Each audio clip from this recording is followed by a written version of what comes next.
paz de Dios sea con cada uno de ustedes, hermanos. Bendito el nombre del Señor.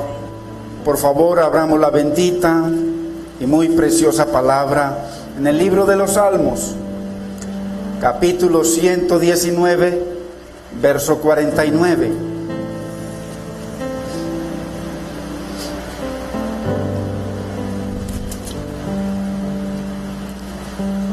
Y leemos la bendita y preciosa palabra en el nombre del Padre, de nuestro amado Señor, Salvador Jesucristo, y de su Santo Espíritu.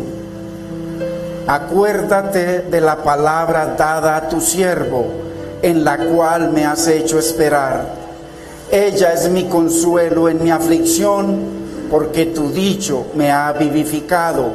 Los soberbios se burlaron mucho de mí, mas no me he apartado de tu ley. Me acordé, oh Señor, de tus juicios antiguos y me consolé.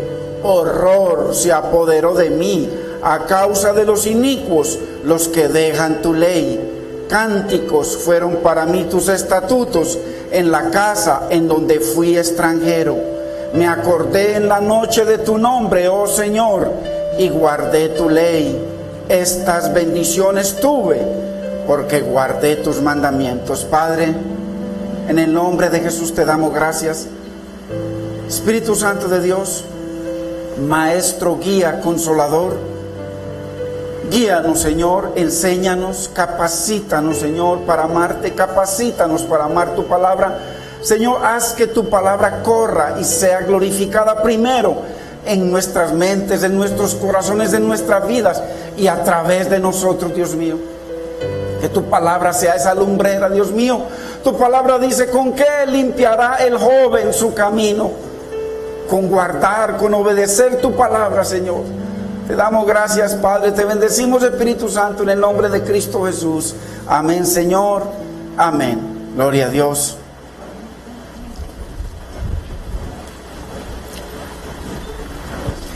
Seguimos en esta preciosa séptima estrofa. Sabemos que el Salmo 119 es un comentario de Dios sobre la palabra.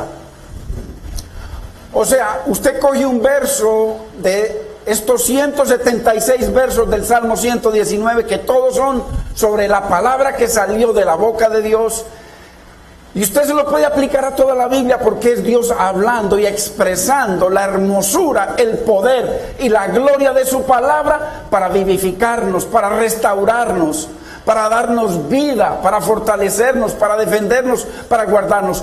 Todo lo que usted y yo necesitamos está en la palabra de Dios, hermano. Por eso es tan importante que usted y yo seamos celosos con la palabra de Dios, hermano. Que no admitamos filosofías ni pensamientos de los pastores. Tiene que ser la única autoridad en su vida y en la mía, la palabra de Dios. Nada más cabe.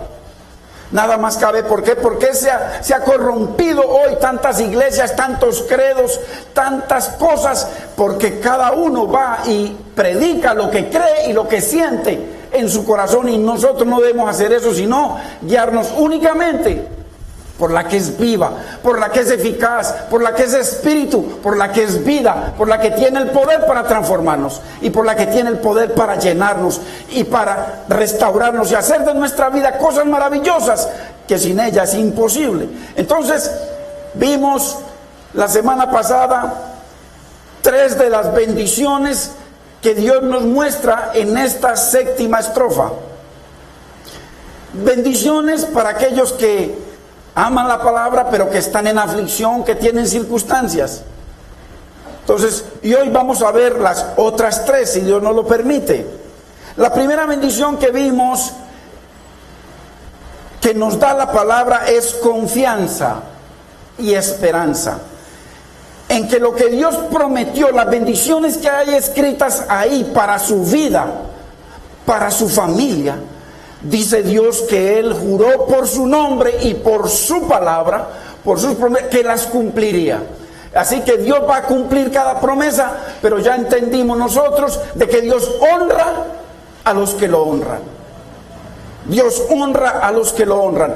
Yo puedo aferrarme y declarar como una lora la palabra de Dios y no voy a recibir nada si yo no creo en la palabra y no honro al Dios de la palabra.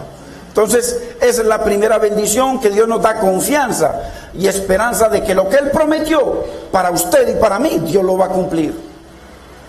La segunda bendición que nos da esta preciosa estrofa, la palabra de Dios, es que produce consuelo en nuestro corazón. En el verso 50 dice: ella, la palabra, es mi consuelo en mi aflicción, en mi dolor, en mi tristeza, en mis situaciones, en mis circunstancias, en mis problemas. Porque tu dicho, tu palabra, la que salió de tu boca, me ha vivificado. El salmista da testimonio, y todos los hombres de Dios dan testimonio de que Dios cumple su palabra. Ni una sola de las palabras que Dios prometió ha caído a tierra.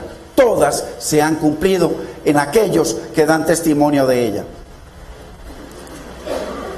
La tercera bendición que vimos que produce la palabra en los que sufren, pero que aman al Señor, que estamos en circunstancias, es que produce cánticos, que produce gozo a nuestra vida. Entonces, por ahí decimos, la alabanza a Dios cambia las cosas, la alabanza.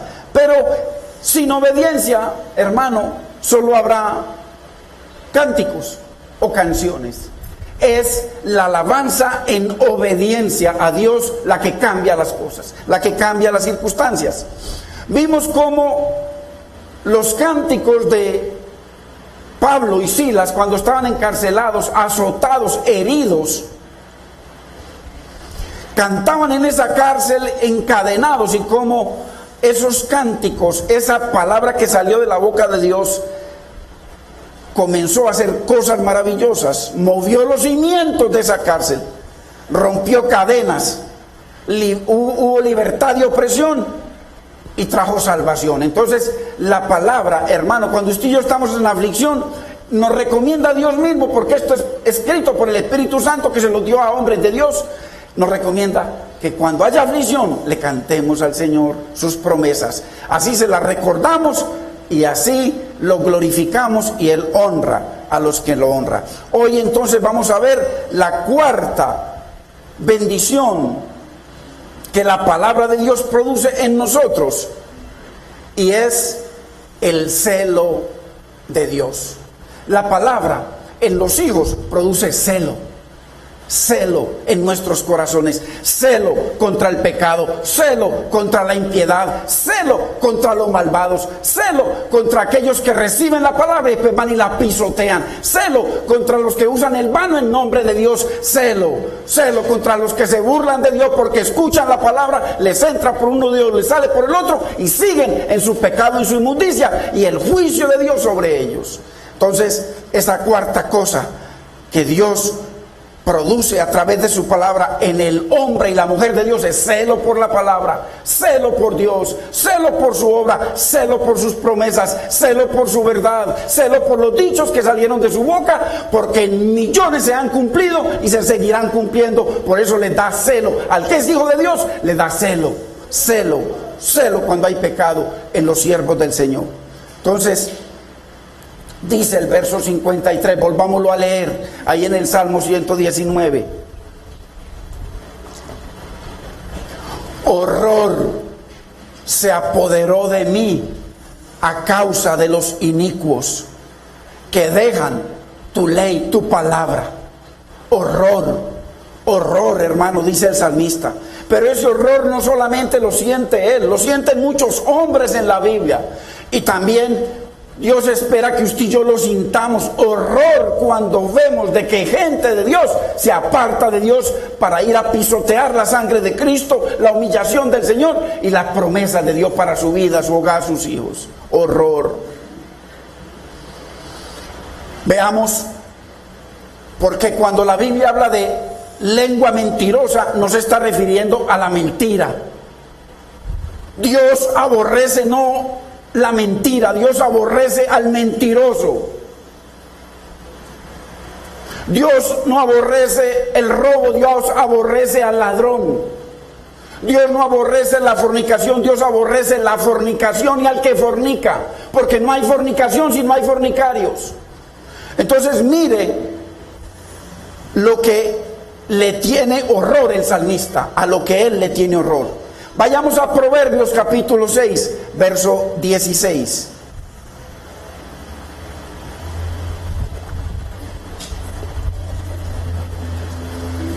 Dice: 6 cosas aborrece el Señor, y aún 7 abomina su alma. Dice: los ojos altivos. Hermano, la altivez no tiene ojos, es una persona que es altiva. La lengua mentirosa, la mentira no tiene lengua, es una persona que tiene lengua. Entonces mire que Dios aborrece tanto a los altivos como a la altivez, como a la persona, tanto la lengua como la mentira. Las manos derramadoras de sangre inocente, Dios los aborrece. El corazón que maquina pensamientos inicuos. Los pies presurosos para correr al mal. O sea, Dios no solamente aborrece esa maldad, sino los pies de aquella persona que corre a hacerlo con todo su ser. El testigo falso que habla mentiras, y el que siembra discordia entre los hermanos. Entonces, vemos aquí que Dios claramente dice que Él aborrece estos pecados y al que los comete. Porque por mucho tiempo nos han dicho, y nosotros a lo mejor también hemos compartido, de que Dios ama al pecador, pero aborrece el pecado. Hoy usted va a entender de que la Biblia niega eso. Dice que de tal manera amó Dios al mundo, que envió a su Hijo, para todo que aquel estuviese perdido y creyera en Él, no se pierda, sino que sea amado por Dios y tenga vida eterna. O sea, Dios ya hizo su parte. Él vino y fue humillado y murió y resucitó. Y como resucitó, hoy sigue el Señor sanando todo tipo de enfermedades. Que los científicos dicen: hasta aquí llegamos nosotros, y ahí es donde comienza el poder de Dios a fluir. Entonces, restaurando vidas, sacando a las prostitutas de la prostitución, sacando a la gente de la drogadicción, hermano, a los asesinos del asesinato. Dios los restaura, los ama y los bendice. Bendito es el Señor. Pero aquel que persiste en la maldad, dice que Dios lo aborrece todos los días de su vida. Entonces, yo le pregunto, hermano y hermana, ¿habrá esto en la iglesia? Porque Dios no está hablando de la gente de la calle, Dios está hablando realmente de la gente que conoce al Señor. Porque la gente de la calle dice Dios que son de su hijo, de su padre, el diablo. Solamente los que vienen a Cristo a través de su palabra son hijos de Dios. Y son los únicos que pecan. El mundo no peca. Pablo Escobar no será condenado porque mató 50,000. Pablo Escobar no será condenado porque mató uno solo. Él será condenado porque no recibió a Cristo como el Señor y Salvador de su vida, nada más. El pecado más grande que existe en el universo es que el Hijo de Dios vino y se hizo hombre, murió y se humilló, murió en una cruz para salvarnos, para bendecirnos, para sanarnos, para prosperarnos. Y la gente dice: yo estoy contento con mi religión y con el libro, la palabra, la bendita y preciosa palabra de Dios, en una esquina aguantando polvo, en donde el Señor dice que Él quiere su palabra en nuestra mente y en nuestro corazón. Bendito es el nombre del Señor. Entonces, ¿habrá este tipo de pecado en la iglesia? ¿Ojos altivos? ¿Habrán ojos altivos en la iglesia, hermano? ¿Habrá lengua mentirosa en las iglesias?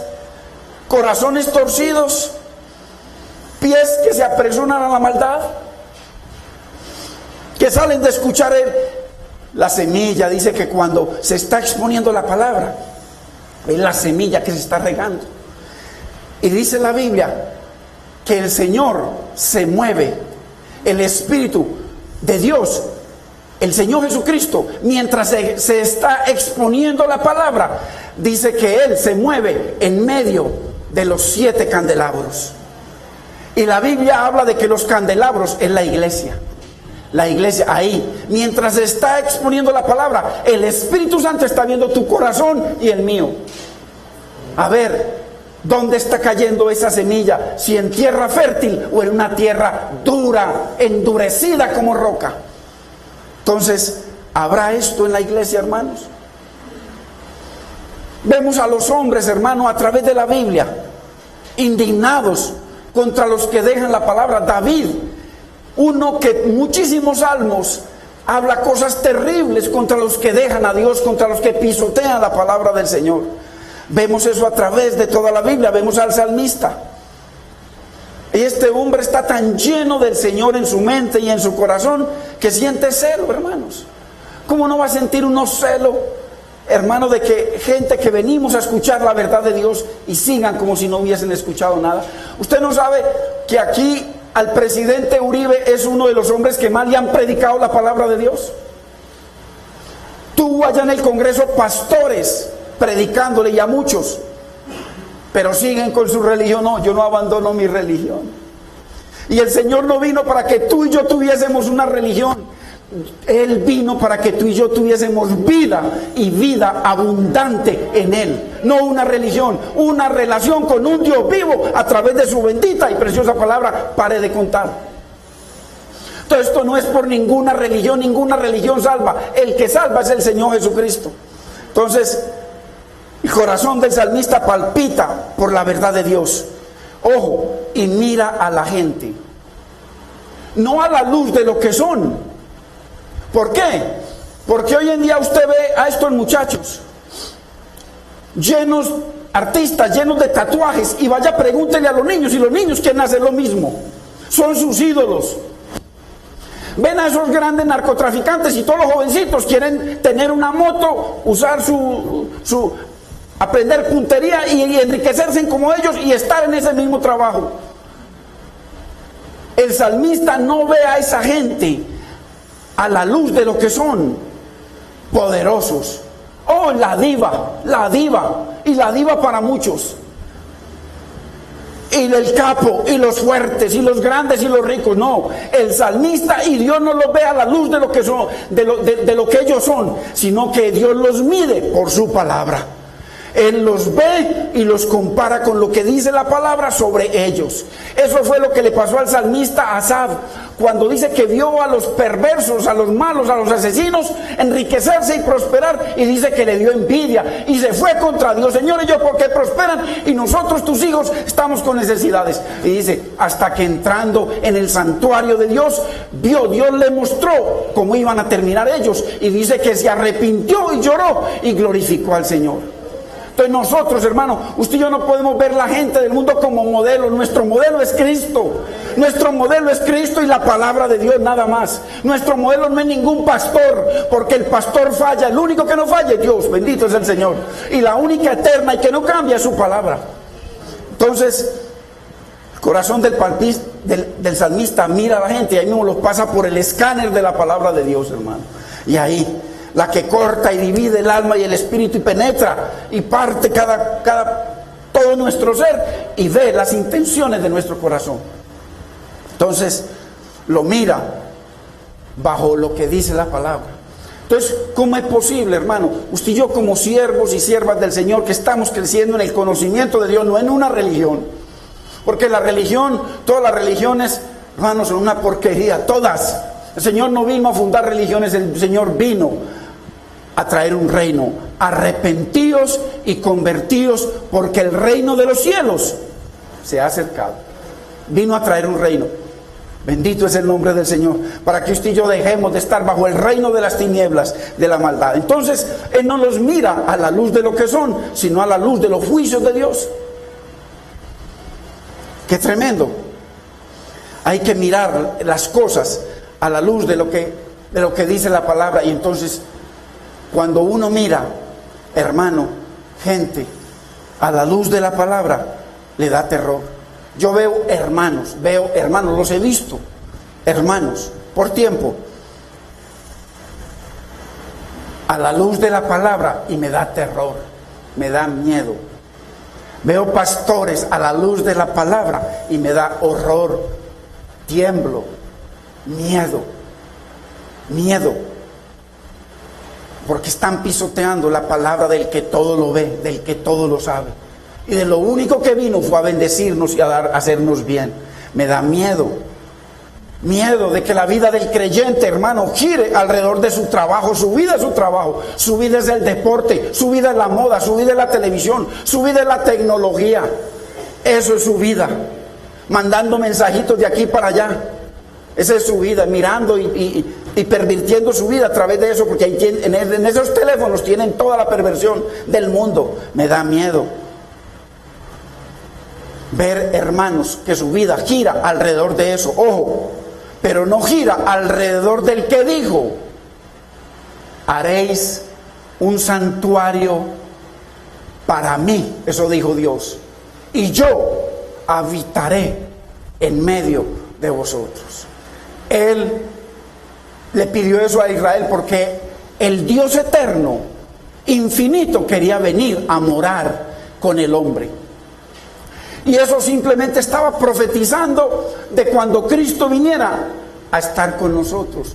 Y cuando Cristo y el Espíritu Santo produjeran el que usted y yo naciésemos de nuevo, para ellos venir y morar dentro de nosotros. Ese tabernáculo era una profecía de usted y de mí como tabernáculo y templo de un Dios vivo. Entonces, y harán un santuario para mí, y yo habitaré en medio de ellos. Ahora, ¿para qué quería venir el Señor? Para reinar.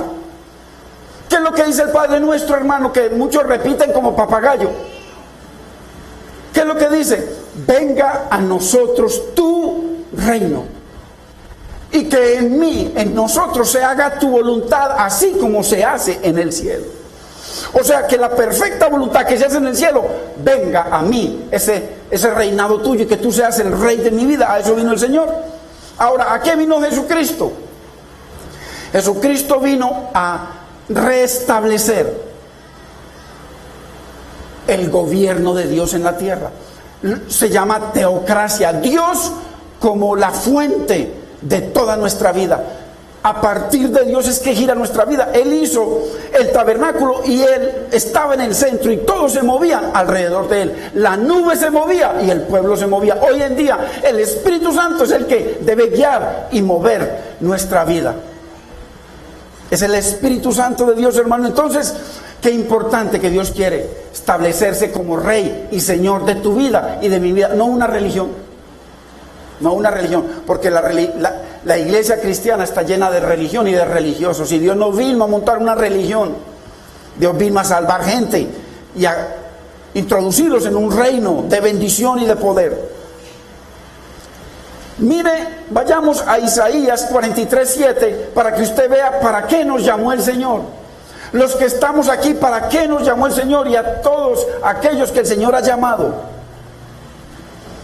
Isaías 43:7.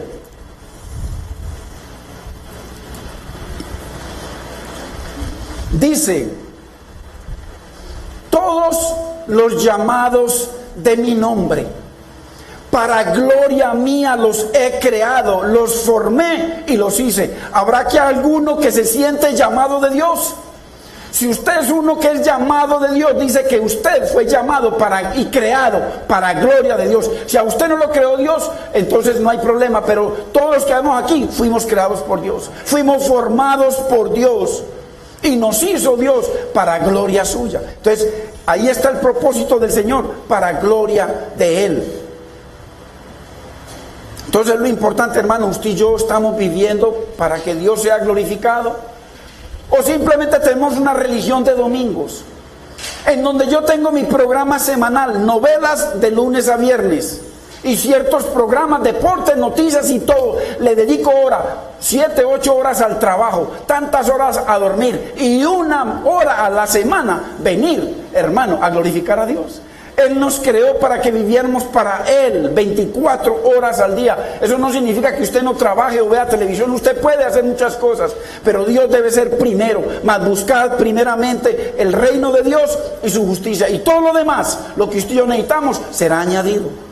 Entonces, ¿qué dice nuestro fruto? De que si somos para gloria de Dios, ¿qué dice nuestra vida? Somos un santuario para Dios, somos un templo de Dios, vivimos para hacer la voluntad de Dios. Ahora, ¿qué pasa si usted y yo nos pesamos a la luz de la palabra? ¿Qué dice la palabra contra los que desprecian a Dios? Escuchan la palabra y salen y su vida no cambia. Llevan 8, 10, 15, 20 años y su vida no ha cambiado. Simplemente cambiaron de religión, de la católica a esta otra. Pero las dos son una religión. Dios no está buscando religión. Dios está buscando una relación con Él a través de su palabra. A través de su palabra. Ojalá que en la iglesia católica comenzaran a leer y a estudiar la bendita palabra de Dios para que el Espíritu Santo los cambie, los transforme y los lleve a vivir conforme a esa palabra. Mientras tanto es una mentira como todo lo demás, una mentira, es una relación lo que Dios busca con nosotros, hermanos.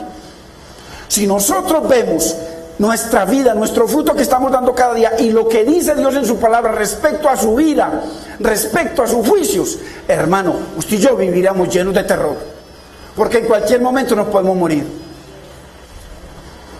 Por eso el salmista, hermano, se siente como se siente. Él siente lo que Dios siente, siente un celo, reacciona con el celo de Dios, debido a que la palabra está en su corazón. ¿Por qué? Porque él sabe que la palabra, hermanos, es una espada de dos filos. Con un filo salva y con el otro filo condena. Por eso, él lo sabe. Y esta es la indignación que él siente. Pero es la misma indignación de Dios, hermanos. Usted y yo debemos sentirnos indignados, hermano, ante el pecado. ¿Cuánta gente están en su casa y en su casa permiten a sus hijos, sus hijas en fornicación y son menores? Debemos sentir, hermanos, celo, el celo de Dios, indignación contra el pecado y contra el pecador. Porque acuérdese que los hijos no son suyos ni míos, son prestados y Dios los lleva cuando Él quiera. Debemos entender la palabra del Señor. Este celo lo expresa el salmista todo el tiempo. Vayamos ahí mismo en el Salmo 119, vayamos al verso 136.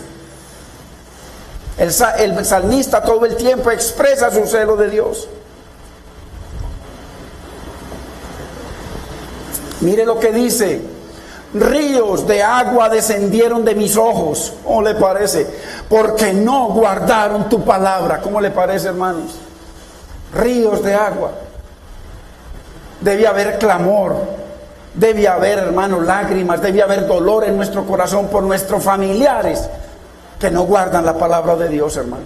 Gente que se congrega y siguen en sus fornicaciones y en sus adulterios. Qué cosa más terrible. Más bien les sería, hermano, mejor 100, Dios mío bendito, que Dios tenga misericordia, porque dice que mientras estén ahí al lado de la lámpara, pero cada día son como peores. Dios tenga misericordia. Miren lo que dice el verso 158. Dice: veía yo a los prevaricadores y me disgustaba porque no guardaban tus palabras. La gente, hermano, usted ve, los que se congregan, porque el celo de Dios está con la iglesia. ¿Para dónde va la gente? ¿Para dónde va Vicente? ¿O para dónde va Vicente? Para dónde va todo el mundo. Nosotros vamos detrás del Señor y de su palabra. Mire lo que dice, vayamos a 1 de Samuel, capítulo 15, verso 11. Mire lo que dice el Señor, hermanos.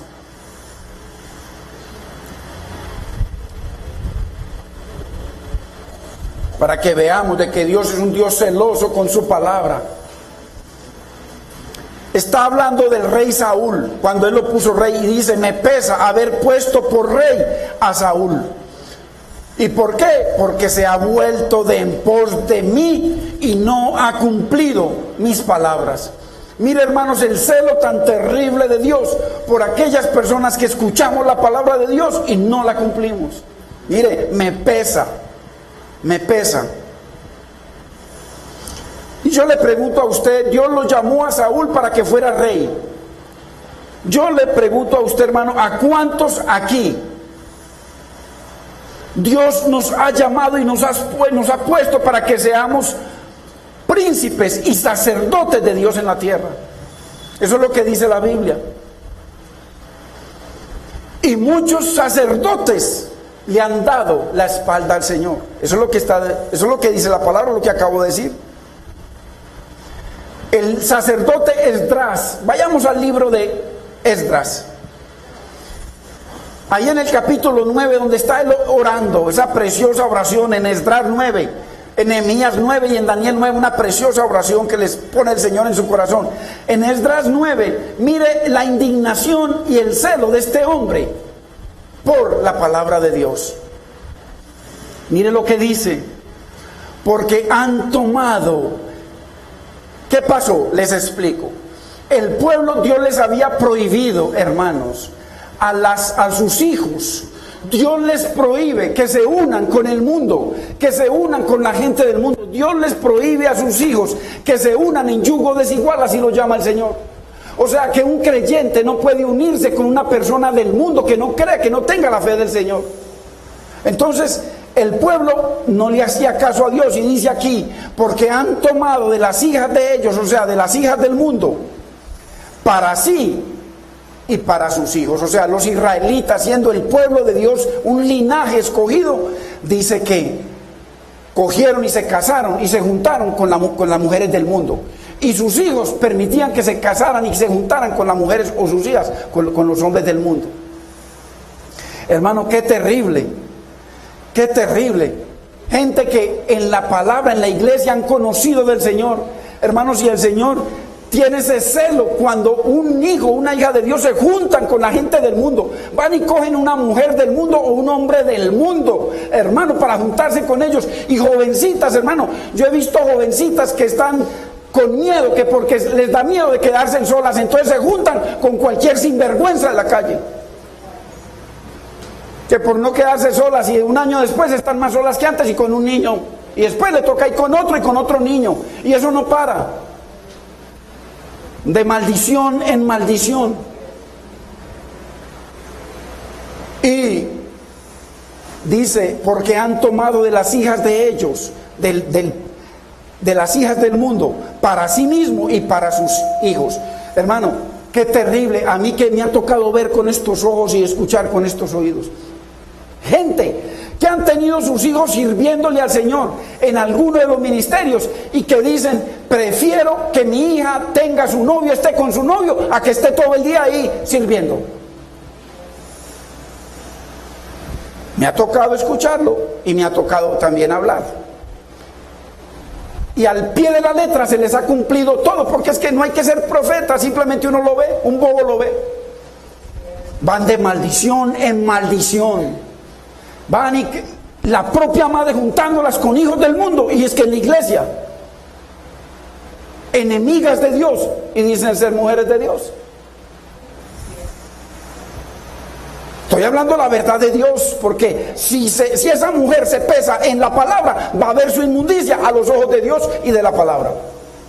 Sea ella, sea mi madre, sea mi hija, sea mi esposa, sea yo o el que sea. Hermanos, es la verdad de Dios. Prefiero ver a mi hija o a mis hijas allá con sus novios que estar ahí todo el día. Y yo, tranquila, hermanita, no hay ningún problema. No hay ningún problema, tranquilita. Pero, y al pie de la letra, de inmundicia en inmundicia, de fracaso en fracaso, de mentira en mentira. ¿Por qué? Y mire, le digo por qué. Aquí lo sigue diciendo, porque han tomado de las hijas de ellos del mundo para sí y para sus hijos. O sea, hijos, no se guarden para el Señor, no, hagan tranquilo, que después los convierten. ¿Cómo le parece? Mire lo que dice, y el linaje santo ha sido mezclado con los pueblos de la tierra. O sea, el linaje, usted no sabe que la Biblia dice, hermano, que usted y yo somos linaje escogido. La Biblia dice que usted y yo somos sacerdocio real, verdadero de Dios. La Biblia dice que usted y yo somos un pueblo santo, porque Dios nos santifica a través de su palabra. Hermano, ¿y cómo es posible que vamos a mezclar, hermano, el linaje que Dios pagó por ti? Porque la Biblia dice que Dios nos compró a precio de la sangre y la humillación de su Hijo, para que tú y yo tuviésemos vida y vida abundante, para que haya bendición. ¿Y cómo nosotros vamos a comprometer nuestros hijos con la gente del mundo? O nosotros mismos. Dios nos declara linaje, hermano, que somos linaje. Eso lo dice Primera de Pedro 2:9, que somos linaje escogido, sacerdocio verdadero, una nación santa, un pueblo adquirido por Dios a precio de su sangre. Y el linaje santo, los hermanos, los que nos congregamos, Dios nos santifica a través de su palabra. Juan 17:17, santifícalos en tu palabra es la verdad. Mire lo que sigue diciendo Esdras, cuando él se dio cuenta de que se estaban juntando con las mujeres del mundo y los hombres del mundo.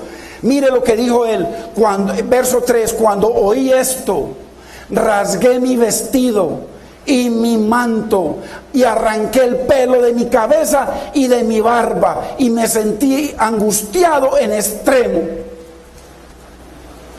Mire el celo de Dios, hermano, cómo no nos va a dar celo. Como un hijo de Dios no va a sentir el celo de Dios por la gente que no quiere saber de Dios. Ahora miremos la indignación que Dios siente contra el pecado y el pecador. Salmo 5:5. Vayamos al Salmo, capítulo 5, verso 5. Porque el salmista dice que horror siente por los inicuos que se separan de la palabra de Dios. Hermanos, hay gente que habían estado escuchando la palabra aquí, pero como es una palabra pura, como está escrita, y les daba tan duro y tienen tanta carnalidad y tanta situación que no resisten. Hay lugares, hermano, donde la gente puede estar que no les hablan la verdad de Dios, y sus carnitas se pueden mover al son de la palabra. Y pueden volver tranquilamente, y Dios bueno, Dios perdonador. No, Dios es bueno, pero es juicio. Juicio. Los insensatos no estarán delante de tus ojos. Mire, los pecadores. Aborreces a todos los que hacen pecado, iniquidad. Iniquidad es pecado. Dios aborrece a todos los que hacen pecado. Ay, no, que es que Dios es muy bueno y ya usted no sabe que ya hay una iglesia para los homosexuales.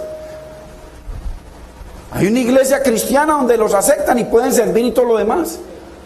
Hermano, yo no acuso a ningún pecador de nada, es la palabra. Dios nos llama a amar a nuestros enemigos, a bendecir a los que nos maldicen, a hacer bien a los que nos aborrecen, y cuánto más a gente que no nos hace daño.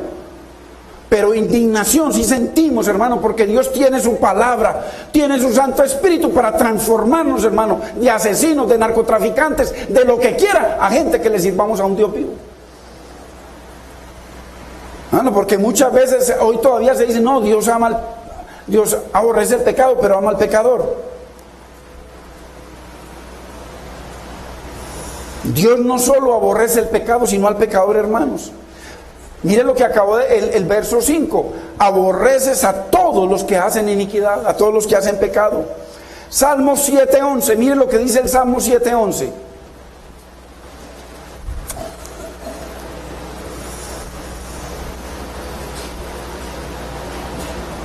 Dios es juez justo. Y Dios está airado, tiene ira contra el impío. ¿Cuántas veces? Todos los días, hermanos, todos los días. Ahora, entendamos esto. Dios aborrece todo pecado y también al que comete el pecado. Pero entendamos esto. Cada pecado, no importa los pecados que usted y yo cometamos, será perdonado en Cristo. Cada pecado que el hombre cometa será perdonado en Cristo, o será castigado en el infierno. Pero ningún pecado se queda sin su obra. O el pecado y el pecador es perdonado en Cristo, o es condenado en los infiernos, dice la Biblia. Ahora, ¿por qué la ira de Dios contra el pecado, hermanos? Es que como no nos enseña la palabra, entonces uno dice, bueno, ¿cómo así que un Dios bueno, un Dios de amor, aborrece a su creación? Hay que entender la palabra. La misericordia de Dios es tan grande, hermanos, que no tiene medida, no se puede medir. Él dice que tan lejos está el oriente del occidente. Así es su misericordia. Nunca usted trace una vara, así tenga billones o trillones o cuatrillones de kilómetros o de millas, nunca se van a encontrar. Cada vez se alejan más. Dice que así de grande es la misericordia de Dios. Así de grande, es infinita, hermanos. Y Dios tuvo que enviar a su Hijo, hermano, para perdonar nuestros pecados, para capacitarlo a usted y a mí para que lo obedezcamos. Usted no tiene que obedecer. Dios primero lo capacita para obedecer. Dice que Él pone en usted y en mí el querer como el hacer, para que queramos y para que hagamos. Dios nunca nos va a exigir algo que Él no haya obrado en nosotros primero. Hay que entender la palabra. Dios primero obra su hermosura, sus misericordias en usted y en mí, y de ahí entonces nos dice: hijo, mira, ahí están las reglas. Si las obedeces, Él no nos obliga. Vendrán estas bendiciones, todas estas bendiciones sobre tu vida y sobre tu familia. Si las desobedeces, mira lo que viene. Pero Dios no nos da nada. Él simplemente, o sea, ninguna maldición. Él simplemente nos pone a escoger. Dios nos pone a escoger. No habrá ira, hermanos. Ya no habrá ira para el justo, para aquel que venimos a Cristo. Nunca habrá ira. Aquel que se apropió del perdón. Es gratis. ¿Qué es la salvación? Es una obra gratis de Dios. Usted simplemente le dice: Señor, si tú eres mi salvador, yo quiero ser salvado. Señor, sálvame. Ten misericordia de mí, cámbiame, transfórmame. Dios lo hace. Pero para aquel que viene, el Señor dice que Él riega su semilla y dice: el que quiera. El que quiera. Dios no obliga a nadie. Ahora, pero para los que siguen en pecado, a pesar de la oferta de Dios, ira e indignación será derramada sobre sus vidas. Eso es lo que dice la Biblia. Cuando Jesucristo vino al templo, hermanos, Él vino al templo. ¿Y qué estaban haciendo en el templo? Estaban haciendo negocio. Ahí estaban los cambistas, ahí estaban los sacerdotes, el sumo sacerdote con un negocio tremendo. Ojo, el Señor no les dijo: ay, Dios los ama y quiere prosperar sus vidas y bendecir sus vidas. ¿Qué fue lo que el Señor les dijo? El Señor tiene un plan maravilloso para ustedes. No les dijo eso. Dice que Él hizo un rejo y comenzó a declarar la palabra sobre ellos. Hermanos, ¿quién más misericordioso que uno que vino a morir por usted y por mí, hermanos? Acuérdese que Jesucristo es histórico. Mira, hermanos, hoy en día para los ateos, a medida que la tecnología se va desarrollando más y más, la nanotecnología ya es gigante comparado con los descubrimientos que están haciendo los científicos. Y ven que la estructura, porque ya el universo, vieron que en el universo hay un orden absoluto y perfecto en el universo. Entonces dice: imposible que una cosita así de pequeñita explotó y formó la yuca, el pan y todo lo que el hombre necesita, y además le puso una mujer. Y toda la perfección. Ahora, cuando vamos a la nanotecnología, que es ya el átomo, ya es el núcleo, hermanos, esas partículas tan pequeñas que ya las están viendo con unos microscopios especiales que han inventado, están viendo y dicen que mientras más ven, más perfección ven. Y dicen los científicos: muéstreme de dónde viene tanta perfección. Perfecto todo. Todo en la vida tiene un diseño. Mire usted, vaya, mire cualquier árbol tiene un diseño, mire cualquier fruta tiene un diseño, mire cualquier persona tiene un diseño, mire cada cosa en el universo tiene un diseño. Y si usted ha estudiado diseño, usted sabe que para que exista un dibujito, tuvo que haber uno que lo dibujó. A medida que la tecnología se desarrolla, más se ve la gloria de Dios. Usted no sabe que la mayoría de los científicos, físicos, astrólogos y físicos, la mayoría creen en un Dios de orden. Ay, hermanos, ¿por qué? Porque Dios tiene promesas, hermano. Por eso hay que ser celosos con el Señor, celosos con esa salvación que usted y yo, que el Señor nos da, celosos con su palabra. Miren lo que hizo el Señor. Vayamos a Mateo 21:12.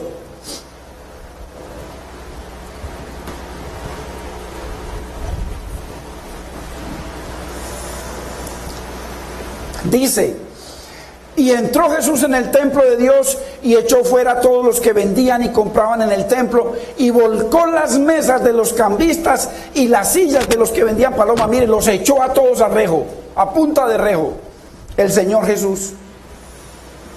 El 13: y les dijo: escrito está, mi casa, casa de oración será llamada, mas vosotros la habéis hecho cueva de ladrones. Usted no ve iglesias, dentro de la iglesia hay restaurantes con panaderías, con negocios, venden almuerzos, venden todo. Dice que para sostener la casa de Dios, hermano. ¿Dónde existe eso en la Biblia? Mi casa, casa de oración será llamada. Y tantos tienen tantas esclavas por ahí vendiendo pasteles y vendiendo cosas. Deberían estar en la casa cuidando a su madre, a sus hermanos, a su esposo, a los niños, y no estar por ahí llevándole plata a un sinvergüenza. Porque eso es lo que hoy en día muchos púlpitos llenos de sinvergüenzas enriqueciéndose en las costas del pueblo. Entonces vemos que Jesús no les dijo: Dios te ama y tiene un plan maravilloso para tu vida. Él reaccionó con ira e indignación. Él tenía ira e indignación. Hizo un rego y los echó a todos los ladrones y negociantes. ¿Qué tal que estuviera el Señor hoy en día, o Juan el Bautista, hermanos? Hoy en día al lado de muchos púlpitos y de muchos pastores, hermanos. Generación de víboras, ladrones, sinvergüenzas, así. Que no les predican la verdad de Dios, que nos santifica, que nos liberta, que nos bendice. Y la misma profecía decía del Señor: el celo de tu casa me consume. Hablaba la profecía del celo de Cristo. Y ahora, ¿cómo es posible que usted es templo y casa de Dios? Segunda de Corintios 6:16 dice que usted y yo somos el templo del Dios vivo. Y si dice el celo de tu casa me consume, si usted y yo somos templo del Dios vivo, ¿cómo no hay celo por esta casa? ¿Cómo mantenemos esta casa en fornicación, en pecado y en tantas cosas, hermano? Deleitando las carnitas y los huesitos. Celo por la casa de Dios, celo por la palabra de Dios, celo por la obra de Cristo, celo por su santo nombre, hermano, celo por sus misericordias. ¿Por qué? ¿Quién siente celo? Aquel que se une con el Señor, no aquel que cambió de religión. Dice que el que se une con el Señor, un solo ser es con Él. Una sola mente, un solo corazón, un solo propósito: buscar la gloria de Dios, glorificar al Señor. Entonces, hermano, es imposible no sentir celo e indignación contra el pecado, hermano, y contra gente, hermanos, que viven su vida independiente de Dios. A pesar de que los amamos, oramos y lloramos por ellos, pero siente uno indignación. Quinta bendición que nos da la palabra, son 6. La quinta que Dios, la palabra produce en nosotros, es que nos ayuda en medio del insomnio, en medio de la noche, a recordar su nombre y su gloria. El mismo Salmo 119, verso 55. Me acordé en la noche de tu nombre, oh Señor, y guardé tu ley. Imagínese, usted se despierta a las 2 de la mañana teniendo que madrugar a trabajar o en sus ocupaciones, y se despierta con insomnio, y dice el salmista que él se acordó del nombre del Señor. Usted sabe que se acordó de que él tiene necesidades, pero tiene a Jireh, mi proveedor. Tiene a Siqueino, el que me justifica, el que me guarda, el que me salva. Hermanos, tiene el que me defiende, tiene el que me santifica, Makadesh. Hermano, tiene cada uno, se acordó, mire, porque dice que se acordó el nombre, y eso tiene un contexto, porque el nombre de Dios está lleno de poder. El Shaddai, se acordó del que no tiene imposibles, del que todo puede, del todo suficiente, hermano. Entonces, en medio de la noche, usted con preocupaciones, Dios mío, el pago de la casa, la situación, el colegio de los niños, en medio de la noche usted se acuerda, y ahí mismo viene y le trae a Dios: Señor, pero tú eres mi proveedor, tú eres mi sanador, el Rafa. Hermano, tú eres mi ayudador, tú eres el que me guarda, el que me bendice, el que me sustenta. Tú eres el que levanta bandera por mí, Nisi. Y cuando usted comienza, mire, me acordé de su nombre. Y comienza usted en esa noche a glorificar cada uno de esos nombres de Dios, de ese adjetivo de Dios. Hermano, eso trae poder y fortaleza. Por eso dice, y guardé tu ley, atesoré tu ley, amé tu ley. Qué importante que en medio del insomnio venga la palabra a nuestra mente y comencemos en medio de las necesidades que usted y yo tenemos a declarar la palabra de Dios. Y Dios ha prometido y juró por su nombre que la cumplirá en usted y en mí si lo honramos. Que esto no es una religión. Ahora, mientras que muchos duermen, hermano, y pesadillas, y monstruos, y espantos, y cosas que los persiguen, el salmista, hermano, acordándose nada más y nada menos que de lo más poderoso del universo, el nombre de Dios. Ay, hermano, eso tiene un contexto para usted y para mí. Grábese los nombres de Dios, comience a declarar la palabra, comience a declarar la palabra sobre su vida, sobre sus hijos, sobre sus necesidades, hermano, pero honre a Dios. Honre a Dios, ¿por qué? Porque el salmista tiene la mente de Dios. Y a eso nos llama la Biblia, tener la mente de Cristo. Mire lo que dice el verso 165, ahí en el Salmo 119. Hermano, porque hay gente que se acuesta, tienen sueño y se acuesta y empieza la mente a sumar y a restar. Ay, hermano, viene el insomnio, viene el problema, ya no quiere ni que la mujer se le arrime, o viceversa. Mire, mucha paz tienen los que aman tu palabra, y no hay para ellos tropiezo, ni en el día ni en la noche. Mucha paz, porque confían en el que todo lo puede. Hermanos, qué lindo que cuando usted y yo, hermanos, despertemos a medianoche, su palabra nos recuerde en quién hemos confiado. En quién hemos confiado. Bendito es el nombre del Señor. Aquí en el Todopoderoso, bendito su nombre, en aquel que nos acompaña todo el tiempo, que está presente. Bendito sea su nombre. En el Shammah, que el que está con usted y conmigo todo el tiempo. En Hashem, mi Dios, mi Rey Hashem. Adonai, el Shaddai, Elohim. Que bendito, el Roy, el que me ve. Qué lindo es el Señor, hermano, uno poderse acordar y glorificar el nombre del Señor, hermano, porque eso trae fortaleza. Él dice, y guardé tu ley, o sea, y la atesoré porque en ella espero. Y sexta bendición que la palabra de Dios produce en los que esperan en Dios. La sexta, Dios los recompensa a los que esperan en Él. Verso 56 del Salmo 119. Estas bendiciones tuve porque guardé tus mandamientos. Y este es el contexto a través de toda la Biblia, porque la versión Dios habla hoy dice diferente, dice, a mí me toca guardar tu palabra y ya. No, usted nunca le toca guardar su palabra si Dios primero no lo capacita para guardarla. Pero Dios sí promete bendiciones para los que lo obedecen. Entonces, ¿qué es lo que el salmista obtiene al guardar los mandamientos de Dios? En el verso 49, ahí mismo en el verso 49, dice que él tiene confianza y esperanza en las promesas de Dios. En el verso 50 y en el 52 dice,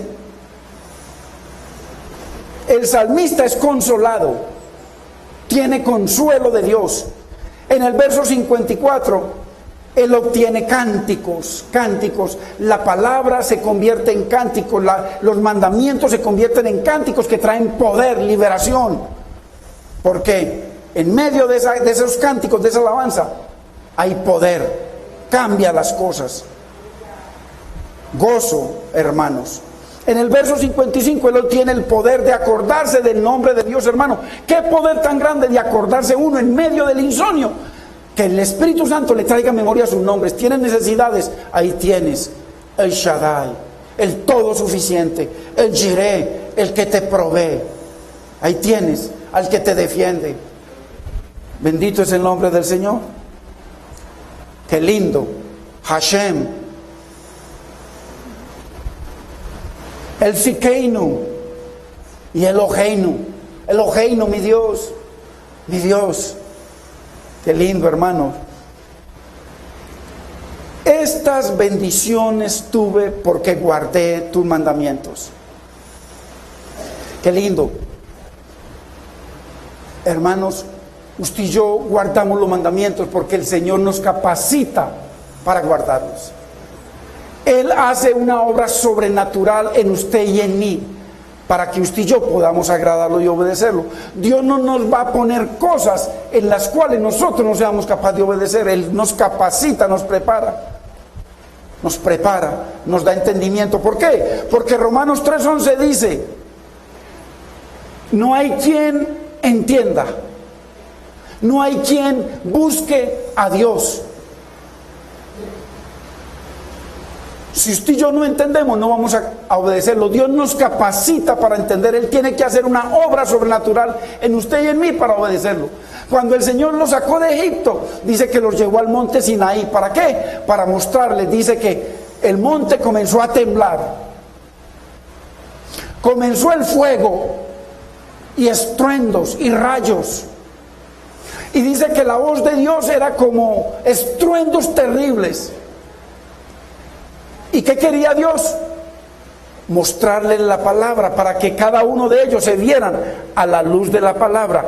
Y tal era el pecado de ellos que dice que si alguno de ellos tocaba el monte, inmediatamente moría.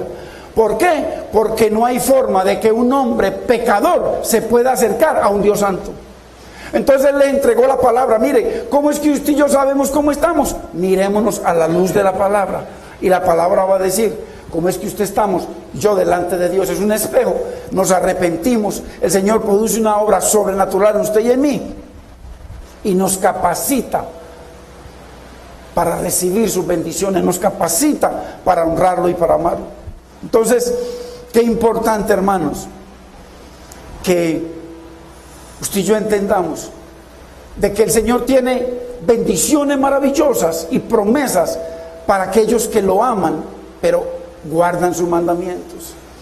Así que si tu corazón, hermano, y mi corazón han estado dispuestos a escuchar el mensaje de Dios, y tú te apropias y yo nos apropiamos de lo que salió de la boca de Dios para tu vida y mi vida, tú y yo, el Señor promete y jura de que tú y yo vamos a recibir esa restauración, esa bendición, si nosotros confiamos en Él y honramos su palabra. Porque el Señor, ¿qué quiere de nosotros, hermanos? Sinceridad. El Señor no busca una fe sobrenatural. Dios dice que Él te da a ti y a mí la fe para creerle. Dios lo da todo. Él dice sacrificio y ofrenda no quiere. Dice que preparó a su Hijo para que viniera y diera su vida por nosotros. Ya el Señor hizo todo para que tú y yo tengamos una vida diferente, una vida abundante. Pero es necesario que tú y yo nos apropiemos de esa obra del Señor, porque o si no es imposible agradar a Dios y esperar y recibir sus bendiciones. Por eso el Señor nos dice: escoge pues la bendición o la maldición. Así que, hermanos, qué lindo. No alcanzamos a seguir con esta sexta bendición, que me falta mucho, pero qué importante que usted y yo atesoremos en nuestros corazones de que Dios tiene promesas y que las va a cumplir, de que Él nos consuela, de que Él produce cánticos en nuestro corazón, en nuestra vida, a través de su palabra, de que el Señor, hermanos, rompe cadenas cuando usted y yo atesoramos la palabra y la declaramos, ya sea en cánticos o declarar la palabra del Señor en obediencia, y que el Señor, hermano, produce cosas preciosas y maravillosas para usted y para mí. Yo quiero hacer una oración, hermanos. Hoy se ha regado la semilla del Señor. El Señor no obliga a nadie. Él dice: al que quiera, el que quiera venir en pos de mí. Dice que el Señor regó la semilla. Por favor, cerremos los ojos. Y la semilla cayó en diferentes tierras. Dice que una cayó al borde del camino y vinieron las aves y se la llevaron. No produjo nada. Dice que otra semilla, la palabra, cayó en pedregales, corazones duros. Vino el sol, calentó la piedra y quemó la semilla y no pudo dar fruto. Pero dice que hubo una semilla que cayó en tierra fértil, en un corazón dispuesto a recibir la palabra del Señor para su vida. Y dice que aquella fue la que creció y se multiplicó.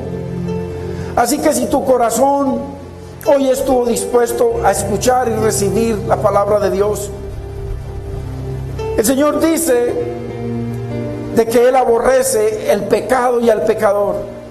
Pero también dice que si alguno es temeroso de Dios y hace su voluntad, dice, a ese oye y a ese bendice.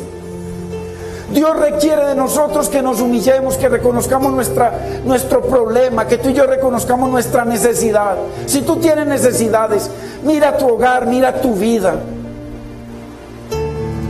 Dice que si tú reconoces de que necesitas del poder de Dios, de la misericordia de Dios, dice que el Señor te perdona. Dice que el Señor sana tu corazón, dice que el Señor te restaura, dice que el Señor te escucha y te bendice. Así que si aquí hay alguien con los ojos cerrados, que tiene sus situaciones en su vida, que no está caminando conforme a la palabra de Dios, hermano, y las promesas de Dios son para los que caminan con el Señor. Si tú quieres en este día ponerte a cuentas con Dios, en este día decirle la infinita necesidad que tú tienes de Él, tú en tus fuerzas has buscado muchas cosas, has logrado, has tratado, pero nada funciona. Déjame decirte, hermanos, que aquí habemos muchos testigos de que el Señor funciona, su palabra funciona, porque su palabra es la verdad.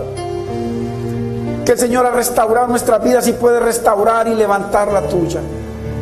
Así que si tú quieres, hermano, comenzar una relación o una religión, no cambiar de religión, una relación con un Dios vivo. Si tú quieres, es así de fácil, lo dice Romanos capítulo 10, versos 9 y 10.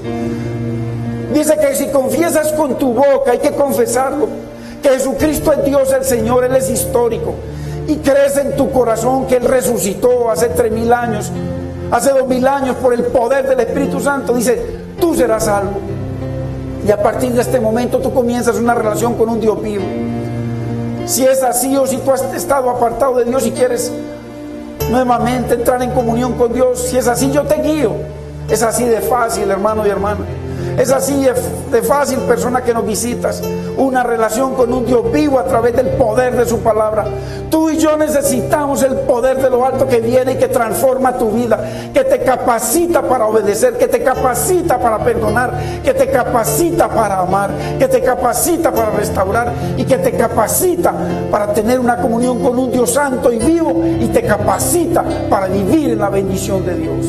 Si es así, con los ojos cerrados, dile conmigo, repite, dile: Padre Celestial, yo bendigo tu nombre. Señor, yo te pido perdón en este día de todos mis pecados, Señor, aún de los que no me acuerdo. Señor, lávame, límpiame con tu preciosa sangre, santifícame, Señor. Haz de mí, Señor, esa persona que tú quieres que yo sea. Señor, capacítame para amarte, capacítame para amar tu palabra, capacítame para bendecirte, capacítame para recibir tus promesas, Señor. Señor, porque tú vives, yo vivo, Señor. Mi Rey, glorifícate en mi vida y ayúdame a ser una persona nueva. Yo te doy gracias, Padre, te bendigo, Espíritu Santo, en el nombre de Cristo Jesús. Amén, Señor, amén. Gloria a Dios.